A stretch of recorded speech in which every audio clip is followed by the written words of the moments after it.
Hello, everyone. My name is Ryan, and this is my buddy Pat. Hello. We are two Rush fans, page admins, and we saw the Cinema Strangiato R40 director's cut last night. Today is the Friday after. We're going to basically give not necessarily a review, but more or less just kind of our thoughts and kind of discuss it together. And we want to hear from you too. So leave any comments that you had about it. So I guess we'll dive right into it. So, I mean, we saw it in Albany, New York, Crossgates Mall, and it was supposed to start at 7 p.m. And there were technical difficulties, and it didn't start until about 7:30. Yeah. The projector wasn't working. Like Eddie's keyboard wasn't working in that one floor Manhattan project. Yeah.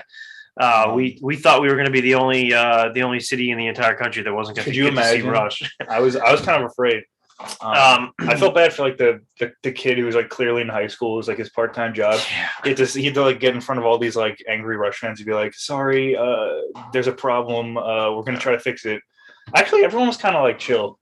Yeah, everyone was like really mad. I mean, it was fine. But it did start. The show did go on a half hour later. So the show went on. So of course we were there half an hour later than we expected, but that's totally fine.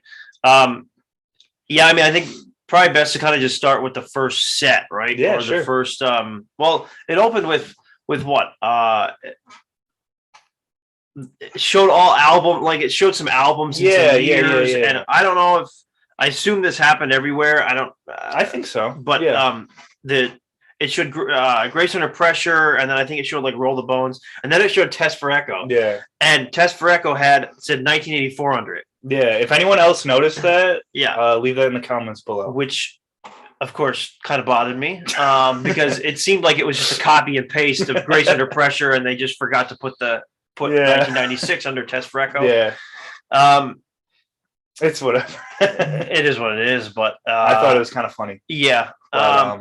But yeah, so it opened with The Anarchist and Headlong Flight, two Clockwork Angel songs. I thought they were fantastic openers, as they were on R40. Exactly. Looking back, it was like, and I think that was it all from Toronto? The show in Toronto? No, not the whole show wasn't. Last night wasn't all. Most of it was though. They skipped. We forgot. Didn't they start with the sound check? Actually, they sound checked Jacob's Ladder. Right. That was really cool, and they showed different venues. Yeah, that editing, I was blown away with that editing. Yeah, that was amazing. Almost as good as our Alex, I would say. Yes, almost as good. But yeah, it was really cool seeing because it was kind of like I never saw that before. I don't know. No, I don't think that's in the. That was like a really exclusive thing. So that was cool. But they skipped all of Snakes and Arrows, which was kind of it was kind of weird. They went straight to One Little Victory. Yeah, I was looking forward to seeing Far Cry and the Main Monkey Business, but they just completely cut it. Yeah, like I said before, like last night, they got to cut something. Director's cut. Yeah. They cut Clockwork Angels, the song, out of it too. Yeah, well, they weren't going to play like all. It was either that or Headlong Flight, and they went Headlong Flight. I think they did Headlong Flight for like most of the shows. Yes. Yeah. And now we got to talk about your least favorite part. Yeah, my least favorite part of the show was the fact that they cut out How It Is. I was so excited to see How It Is. Yeah. On the big screen again, because I thought that was one of the highlights of the show. Seeing it, fortunately, I was able to see that song played live, Prudential Center in New Jersey. But that was kind of sad. But Animate was awesome, as always. Fantastic. Roll the Bones. The Trailer Park Boys. Yeah, exactly. Seeing the Trailer Park Boys, seeing Paul Rudd and Jason Segel, and all those guys is really cool. Between the Wheels was awesome. Now, see, that was interesting because when they played at MSG, they played Distant Early Warning. Oh, that's right. You saw them at MSG. I saw them at Prudential. Did they play Between the Wheels at Prudential? Yes, they didn't play Distant. I've never seen Distant Early Warning live. So yeah. But then they did the little Jonathan Dinklage,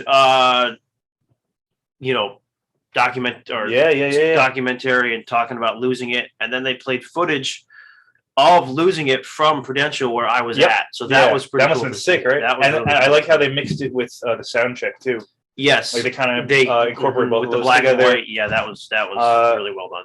Yeah, Dinklage, his interview thing, that was funny too. Yeah, he was like, "How the hell am I supposed to do this?" Like, yeah, he's like, "If you're a violinist, you know that playing what I played is like impossible." Yeah. So that was cool, and then just like looking at like just watching him just play it, like with the camera like directly on him. Yeah, and the show was just amazing. Was so, really Jonathan Dinklage is awesome, amazing person, and of course, losing it was a highlight of our 40. Yeah, only 6 shows, I believe, got it. Like, but they never played that. Ever before, like, and because he was saying when he was like, "This is the second time we're playing it. Only first time we played last week. The first time was actually at MSG, I think." No, MSG came after production. Did it? Yeah. Oh. Did you see losing it? No, because what date was? Did you see? Oh, wait, at Madison Square Garden? No, you're right. It was after. You're right. So then, what was the week before? That was probably like Philly or something. Anyway, it was still amazing. Then they went into Subdivisions, always a live highlight. Amazing. And then now again, we might be missing a few things here. We went to this as fans and not, and not to do this video. Right, like this kind of just stemmed from the day after. Let's just give our thoughts. The Cinema Strangiato hangover. Yeah, basically. Yeah, but then they did. They went through kind of before they went into the second set, and Tom Sawyer. They showed the kind intermission thingy. They showed all the bloopers and such from all the videos over the years. Oh yeah. With the some chicken and that was and don't be rash and all that. Yep. They showed a whole bunch of bloopers from that. Which is really I like fun. the family Sawyer thing. Yep. That was from Clockwork Angels, I think, right?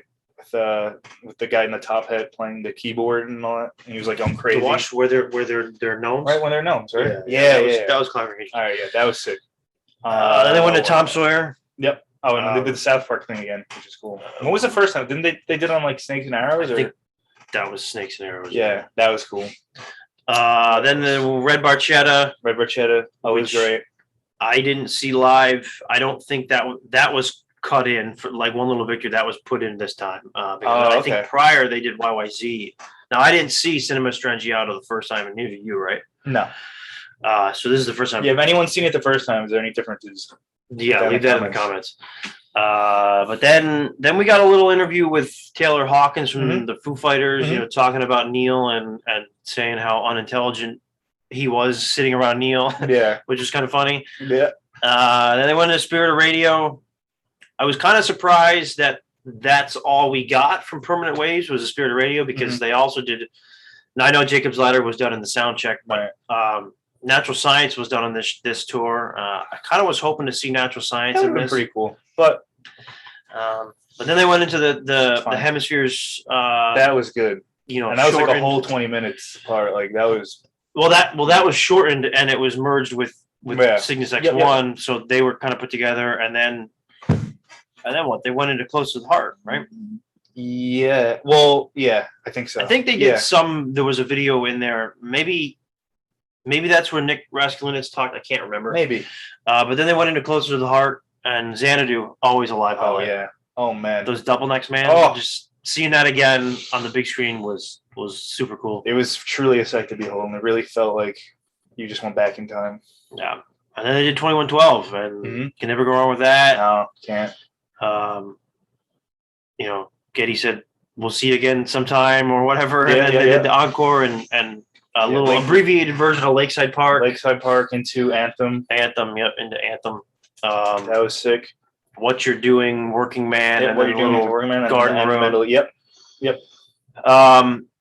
Yeah, but overall, I mean, it was a fun night. It was a fun show. Apparently, there's been reports that we didn't stay to the very end through the credits and everything, but I guess at the end of the credits, people were saying that we'll see you again next year. I mean, it is called an exercise or annual exercise in self-indulgence or whatever they're calling it. So we'll see. I'm hoping we get Cinema Strangiato Part 3. It's like Time Machine Tour or something. Yeah, and then they have How It Is. Yeah, or they just do this and they play How It Is. You gotta write them an email. Strongly worded email. Be like, please include How It Is, and Natural Science. Thank you. Yeah, and Snakes and Arrows. Right. Yeah, and all of Snakes and Arrows. P.S. Yeah. Yeah. But yeah, overall, I mean, it was technical difficulties aside. You know, where we saw it, it was good. It was a good night. Yeah, it was great. I mean, I don't know why I didn't see it the first time. I can't remember, but yeah, me neither. I think something came up and I just wasn't able to. But I definitely would go to this every year. You know, because just being able to see Rush, I got the excitement that we were going to a Rush concert. Yeah, me too. Not a Rush concert, but kind of sort of that similar excitement. Yeah, it was almost like that. So, yeah, I mean, overall, I would say. I mean, I don't really want to give it a rating out of 10 or anything. I just seeing Rush is 10 out of 10. Yeah, exactly. I mean, I have my complaints. You know, they didn't play How It Is. They took out all the Snakes and Arrows. No Natural Science. Yeah, I would have. My biggest complaint was, I kind of wish we got less documentary and more songs. Like, yeah, but it was like maybe 5% documentary. Yeah, but I would rather have like 0% documentary and 100% Rush. I guess. Like, I mean, you gotta have like. I thought the other stuff. I would prefer to just go and have it just be like a full blown concert. You know, that's kind of what I think. But anyway. I think it was good.